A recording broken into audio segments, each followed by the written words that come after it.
تیری عظمتوں سے ہوں بے خبر،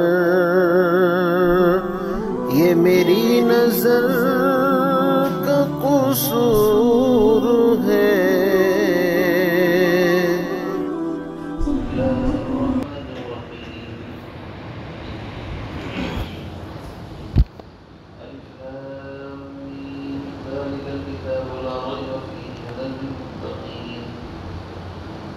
الذين يؤمنون بالغيب ويقيمون الصلاة ومما رزقناهم ينفقون والذين يؤمنون بما أنزل إليك وما أنزل من قبلك وبالآخرة هم يوقنون أولئك على هدى من ربهم وأولئك هم المفلحون. صدق الله العظيم.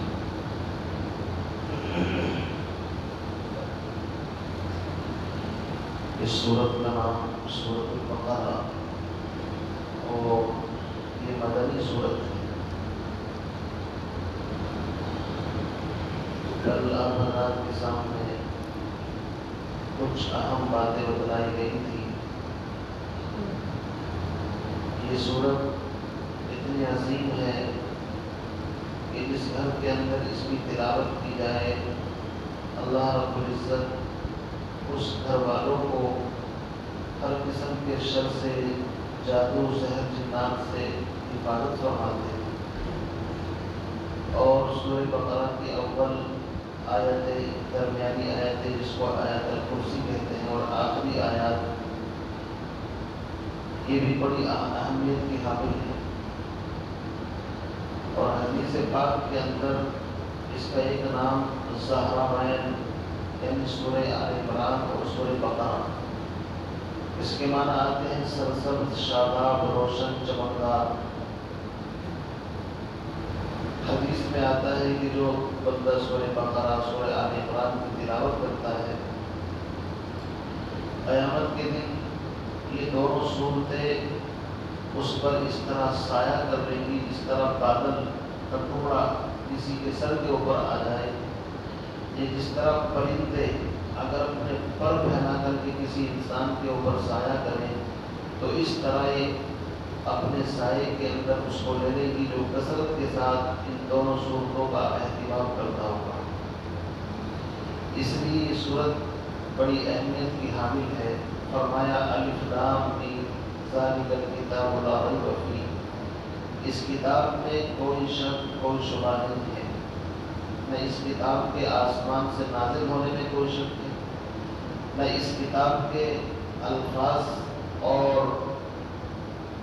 اس کی حفاظت میں کوئی شک ہے، نہ اس کتاب کے معانی اور اس کے مطالب میں کوئی شک ہے۔ اہل سنت والجماعت کا متفق عقیدہ ہے کہ قرآن جس طرح لوح محفوظ میں ہے ایسے ہی بعینہ ہی ہمارے سامنے موجود ہے جس کی ہم تلاوت کرتے ہیں۔ دنیا کے اندر ایسے بہت سارے فرقے ہیں جس کا قرآن پر یقین نہیں، اسلام پر یقین نہیں، حالانکہ اپنے آپ کو مسلمان بھی کہتے ہیں۔ جیسے کہ شیعہ حضرات، ان کا عقیدہ یہ ہے کہ قرآن موجودہ اصلی حالت کے اندر نہیں ہے۔ پوچھتے ہیں کہ اصلی قرآن کہاں ہے، تو ان کا عقیدہ یہ ہے کہ ہمارا جو 12واں امام ہے جس کو امام مہدی کے نام سے کہتے ہیں، شیعوں کے یہاں عقیدہ امامت ایک مستقل عقیدہ ہے۔ وہ حضرت حسن، حضرت علی، حضرت حسین، امام جعفر صادق، ان تمام حضرات کو امام مانتے ہیں۔ اور امامت کا عقیدہ ان کے یہاں پر ایسا ہے کہ جیسے ہمارے یہاں نبیوں کا عقیدہ، ان کے یہاں ان کے امام معصوم عن الخطا ہوتے ہیں، ان پر باطنی وحی اترتی ہے۔ الغرض ان لوگوں نے اتنے خرافات کی دین کے نام پر، ان کا کلمہ بھی الگ، ان کی نماز بھی الگ، ان کے زکوٰۃ کا طریقہ بھی الگ، ان کا حج بھی الگ، اور ان لوگوں نے یہاں تک قرآن پاک کے بارے میں عقیدہ گھڑا کہ یہ قرآن اصلی قرآن نہیں ہے، نعوذ باللہ نعوذ باللہ، بلکہ اصلی قرآن باب امام کے پاس ہے اور وہ قیامت کے قریب آئیں گے اور ہر سال شیعوں کی جماعتوں کو تلاش کرنے کے لیے نکلتی ہے تو سوال یہ ہے کہ اللہ رب العزت جس نے یہ کتاب ہدایت بنا کر کے بھیجی ہے انسانوں کے لیے، اگر قیامت تک اصلی قرآن غار کے اندر چھپا ہوا مان لیا جائے تو پھر تو یہ لازم آتا ہے کہ ساری دنیا گمراہی کے اوپر جمع ہے، اور ایسا ہو نہیں سکتا۔ بہرحال اللہ رب العزت نے فرمایا ذالک الکتاب لا ریب فیہ، اس کتاب میں کوئی شک کوئی شبہ نہیں ہے۔ ہدی للمتقین، سب سے بڑی بات یہ ہے یہ کتاب متقی جو لوگ اللہ سے ڈریں، جن کے دل کے اندر اللہ کا ڈر خوف ہو، ان کے لیے ہدایت ہے۔ ویسے تو یہ ہدی للعالمین ہے، ہدی للناس ہے، لیکن پورے عالم میں اور پورے انسانوں میں سے وہی لوگ ہدایت سے فائدہ اٹھائیں گے جن کے دلوں کے اندر ہدایت پانے کا شوق جذبہ ہوگا، ورنہ تو مشرکین مکہ، ابو جہل اور اسی طریقے سے ابو لہب، امیہ بن خلف، ان لوگوں نے قرآن سے ہدایت لینی نہیں چاہی تو زبردستی قرآن نے ان کو ہدایت نہیں دی۔ جب کوئی ہدایت لینے کا ارادہ کرے گا تو اللہ رب العزت اس کو ضرور ہدایت دیں گے۔ تو فرمایا ہدی للمتقین، یہ قرآن متقی اور تقوی کی جس طرح ہدایت کے بے شمار درجات ہیں، اسی طرح تقوی کے بھی بے شمار درجات ہیں، کوئی گنتی نہیں تقوی کی۔ سب سے پہلا تقوی کا درجہ یہ ہے کہ انسان کے دل کے اندر طلب پیدا ہو، تو گویا کہ یہ طلب جن کی دلوں کے اندر طلب ہے ان کو ہدایت دیتی ہے۔ متقین کی اللہ رب العزت نے آگے 6 صفات بیان فرمائی ہیں کہ متقی کون لوگ ہیں۔ سوال پیدا ہوتا ہے کہ کتاب متقیوں کے واسطے ہدایت ہے، تو متقی کس کو کہتے ہیں؟ آسان زبان میں یہ سمجھیے کہ ویسے تو تقویٰ کہتے ہیں گناہوں سے بچنے کو، جو گناہوں سے بچے ہیں متقی۔ حضرت حسن بصری رحمۃ اللہ علیہ سید التابعین، تابعین کے اندر سب سے بڑا اونچا مقام ہے حضرت حسن بصری رحمۃ اللہ علیہ۔ حضرت حسن بصری رحمۃ اللہ علیہ کی جو والدہ تھی وہ حضرت ام سلمہ جو حضور کی بیوی ہیں ان کی باندھی تھی، اور کتابوں میں لکھا ہے کبھی کبھی حضرت ام سلمہ رضی اللہ تعالی عنہ ان بچے کو اپنی چھاتی سے لگا لیتی تھی، جب بچہ روتا ہے نا چپ کرنے کے لیے۔ تو حسن بصری رحمۃ اللہ علیہ وہ انسان ہے جس کی تربیت صحابہ کے گود اور امہات المؤمنین یعنی حضرت ام سلمہ کے گھر پر ہوئی جو حضور کی بیوی۔ ان سے کسی نے پوچھا کہ تقویٰ کیا چیز ہے؟ انہوں نے فرمایا کہ تقویٰ جانتے ہو، کبھی خاردار کانٹے دار علاقے سے تمہارا گزر ہوا ہو، چاروں طرف کانٹے ہی کانٹے ہوں، بیچ میں ایک راستہ ہو صرف آدمی کے چلنے کا، ایک چھوٹی سی بٹیا، ایک پگڈنڈی ہو، اس پر کس طرح چلتا ہے انسان؟ اپنے دامن کو کپڑوں کو سمیٹ کر کے بالکل اس طرح چلتا ہے کہ دائیں بائیں اگر تھوڑا بھی چلا تو کانٹوں کے اندر اس کے کپڑے الجھ جائیں گے۔ اسی طرح انسان اپنے آپ کو گناہوں سے بچا کر کے زندگی گزارتا رہے، قدم قدم پھونک کر کے رکھے کہ کہیں میرا یہ قدم میرا یہ کام غلط نہ ہو جائے۔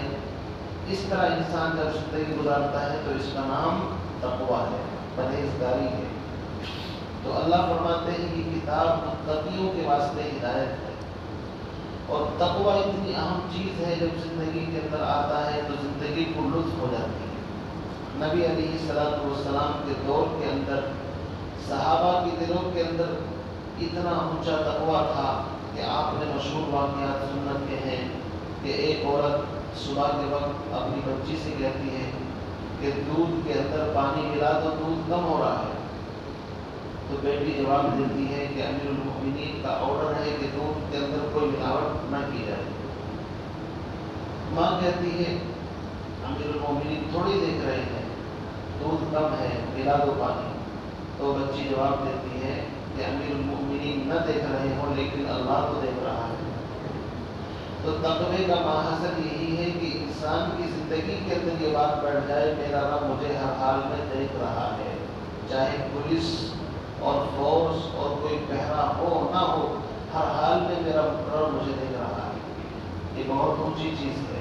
اسی لیے حضرت عمر رضی اللہ تعالیٰ نے اپنے بیٹے کی شادی اس لڑکی سے کی تھی، اور اس عورت کی نسل سے اللہ نے ایک بیٹی عطا فرمائی، اور اس بیٹی سے پھر حضرت عمر بن عبدالعزیز رحمۃ اللہ علیہ اتنا عظیم انسان پیدا ہوا۔ تو قرآن پاک کے اندر لفظ تقویٰ جگہ جگہ پر آئے گا، یا ایھا الذین آمنوا اتقوا اللہ وکونوا مع الصادقین، اور مختلف جگہ لفظ تقویٰ تقویٰ۔ تو اس کو سمجھیے گناہوں سے بچنے والا انسان متقی ہے۔ فرماتے ہیں متقین کی 6 صفات۔ سب سے پہلی صفت الذین یؤمنون بالغیب، وہ لوگ متقی ہیں جو غیب کی باتوں پر ایمان رکھتے ہیں۔ الذین یؤمنون بالغیب، بن دیکھی چیزوں پر ایمان رکھتے ہیں۔ سب سے پہلی چیز یؤمنون، ایمان۔ ایمان کسے کہتے ہیں؟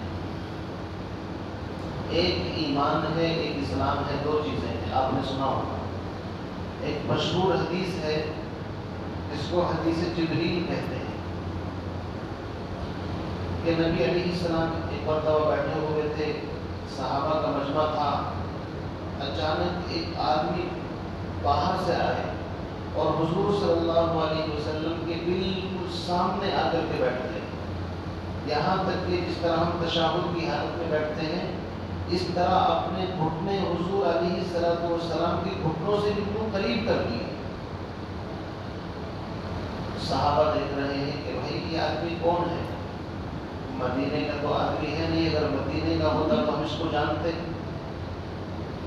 اور شاید یہ باہر سے بھی نہیں آیا۔ اگر باہر سے آیا ہوا ہوتا تو عرب کے اندر ریگستانی علاقہ ہے، بالوں کے اوپر گرد جم جاتی ہے، دھول جم جاتی ہے، کپڑے خاک آلود ہو جاتے ہیں، بالکل گورا چٹا، بالکل ایک دم بہترین کپڑے، اور اس طرح بالکل بال بھی چمکدار۔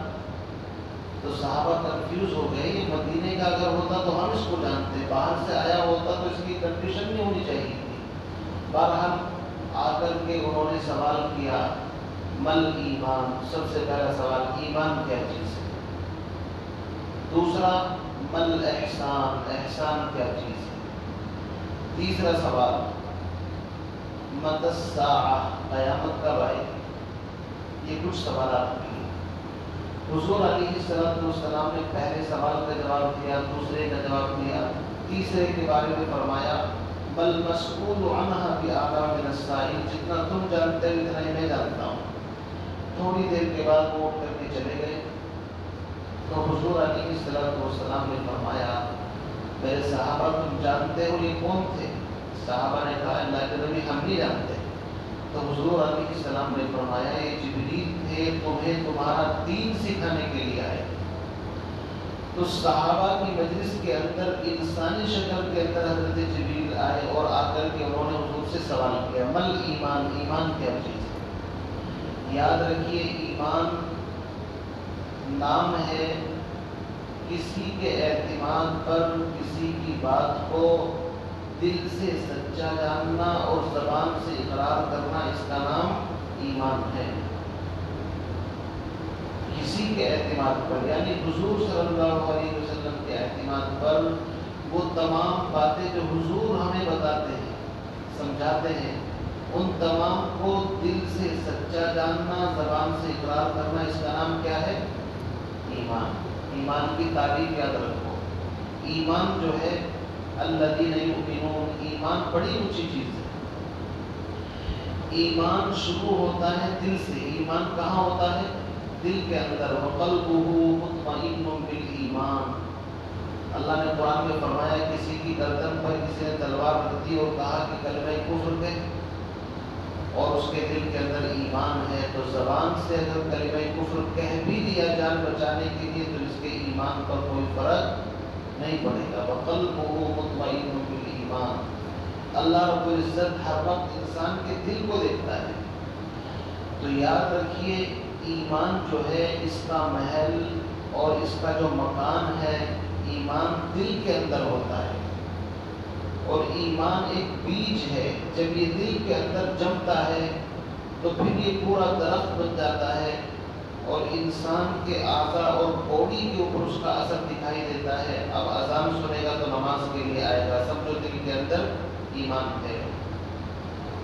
غیر محرم سامنے سے گزری تو دل کے اندر اگر ایمان ہوگا تو قرآن کی آیت فوراً سامنے آ جائے گی. قُلْ لِلْمُؤْمِنِينَ يَغُضُّوا مِنْ أَبْصَارِهِمْ، اے ایمان والو اپنی نگاہوں کو نیچی رکھو. ایمان دل میں ہوگا تو نگاہ نیچی ہو جائے گی. انسان بزنس تجارت کر رہا ہے، لاکھوں کا نفع کما سکتا ہے، لیکن ایمان دل کے اندر ہے تو ایمان بتائے گا حلال نفع ہے تو لے لے، اور ناجائز اور حرام نفع ہے تو ٹھوکر مار دے.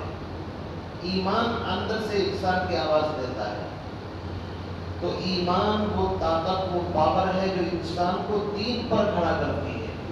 یاد رکھیے ایمان دل کے اندر ہوتا ہے، اسلام باڈی کے اوپر ہوتا ہے. ہم جو نماز کے لیے آتے ہیں، کپڑے پہنتے ہیں، ٹوپی لگاتے ہیں، داڑھی ہے، یہ سب باہر کی چیز ہے. یہ اسلام ہے. اور ایمان اندر کی چیز ہے. اللہ کو ایک ماننا، فرشتوں کو ماننا، آسمانی مطلب کتابوں کو ماننا، نبیوں کو ماننا، تقدیر کو ماننا، جو ایمان مجمل، ایمان مفصل آپ نے سنا ہے. تو ایمان بڑی اہم چیز ہے. آپ دیکھیے اللہ رب العزت نے ایمان کی اتنی سیکیورٹی ٹائٹ رکھی ہے کہ اس کو دل کے اندر رکھا. اگر ایمان زبان پر ہوتا تو زبان کاٹ لیتا، ایمان ختم ہو جاتا. ایمان ہاتھ کے اندر رکھنے کی کوئی چیز ہوتی تو اس کو کوئی چھین سکتا تھا. اللہ نے کہا نہیں، سب سے قیمتی چیز انسان کی باڈی کے اندر سب سے قیمتی اگر کوئی حصہ ہے تو وہ دل ہے. قیمتی چیز کو اللہ نے قیمتی جگہ پر رکھا. آپ کے یہاں پر سونا چاندی یا کرنسی جو ہوتی ہے تو آپ نے دیکھا ہوگا اس کو باقاعدہ اپنے صندوق میں، لاکرز میں، اور اس کو چھپا کر کے انسان رکھتا ہے. یہاں تک کہ جو کرنسی کی دکان ہوتی ہے ان کے اوپر دیکھا ہوگا آپ نے باقاعدہ گن مین ہوتے ہیں، ہے نا، لیکن جوتے چپل کی دکان پر کوئی گن مین نہیں رکھتا. اللہ رب العزت نے اس قیمتی خزانے کی حفاظت کے لیے اس کو دل کے اندر چھپا کر کے رکھ دیا. کیوں؟ جس طرح دنیا والوں کی نظروں کے اندر کرنسی بڑی اہم چیز ہوتی ہے، اس کی حفاظت کی جاتی ہے، اللہ رب العزت نے بھی ایمان کی حفاظت کا ایسا انتظام کیا. اس کو باڈی کے سب سے قیمتی حصے دل کے اندر رکھ دیا. سب سے قیمتی حصہ کیوں ہے دل؟ اگر دل کی حرکت بند ہو جائے تو انسان کو اٹیک آ جاتا ہے، ختم ہو جاتا ہے. لیکن دل صحیح ہے. ہاتھ اگر اس کا کٹ بھی جائے بغیر ہاتھ کے بھی زندہ رہ سکتا ہے. پیر کٹ جائے بغیر پیر کے بھی انسان زندہ رہ سکتا ہے. کیوں نہیں رہتا؟ نہیں رہتا ہے. لیکن دل کی اگر عام طور پر خون کی بند ہو جائے تو انسان پھر زندہ نہیں رہتا. اس لیے میرا عزیز بزرگوں دوستو، ایمان کو سمجھیے. ایمان ایک بیج ہے جس کو لا الہ الا اللہ محمد رسول اللہ کی شکل کے اندر دل کے اندر بویا جاتا ہے. اور جب اس کو کھاد اور پانی ملتا ہے، باہر کا ماحول صحیح ہوتا ہے، تو پھر یہ ایمان جم کر کے ایک درخت کی شکل اختیار کر لیتا ہے. اور پھر انسان کا سونا، اس کا جاگنا، اس کا چلنا، اس کا پھرنا، اس کا کھانا، اس کا سونا، سب کچھ شریعت کے مطابق ہو جاتا ہے. اس کو اسلام کہتے ہیں. تو ایمان اور اسلام دو چیزیں ہیں. ایمان دل سے شروع ہوتا ہے، باہر کی طرف آتا ہے، اور اسلام باہر سے شروع ہو کر کے اندر کی طرف جاتا ہے. دونوں لازم ملزوم ہیں، یہ سمجھ لیجیے. اگر صرف کسی کے پاس ایمان ہے، اسلام نہیں ہے، تو ٹھیک ہے، کبھی نہ کبھی سزا بھگت کر کے جنت میں چلا جائے گا ایمان کی وجہ سے. لیکن اگر صرف کسی کے پاس اسلام ہے، ایمان ہے ہی نہیں، تو اس کو منافق کہا جا سکتا ہے، اس کو مسلمان نہیں کہا جا سکتا. صحابہ کے دور کے اندر منافقین کا ظاہری باہر سے مسلمانوں کی طرح تھے. اسی لیے قرآن نے کہا ہے قالت الاعراب آمنا. گاؤں دیہات کے لوگ نبی کی خدمت میں آ کر کے کہنے لگے ہم ایمان والے ہیں. قرآن نے کہا قل لم تؤمنوا ولکن قولوا اسلمنا. ایمان کا دعویٰ مت کرو بلکہ یوں کہو ہم مسلمان ہیں. ظاہری فرما بردار ہیں. تو باہر کی فرما برداری کو مسلمان کہتے ہیں، اور دل کے اندر عقیدہ اللہ ایک، فرشتوں کو ماننا، کتابوں کو، آسمانی چیزوں کو، تقدیر کو، جنت کو، جہنم کو،